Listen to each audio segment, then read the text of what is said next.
Жалпы біздің орталықта биден кейін вокал үйірмесіне қызығушылық танытатын жандар көп. Өйткені біздің білікті ұстаздарымыз ең бастысы ел жүрегінен ойып тұрып орын алар халық әндерін көп орындатады. Сондықтан болар бойға жалын, кеудеге рух, жастарға жалынды жігер берер төл туындыларымызға қашанда сұраныс жоғары. Ал сол жоғары сұраныстан сапалы дүние шығару біздің басты борышымыз. Қазақ халқы қашанда ұлттық құндылығымызды ұлықтай, тектілік тамырымыздан үзілмеуді көздейді.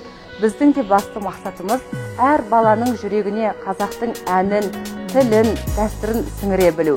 Олай болса тамашалайық халық әні желпілдек орындайтын орталығымыздың ең талантты шәкірттері Сапарәлиева Алуа, Мұхаммед Кәрім Інжу, Аманғали Айым.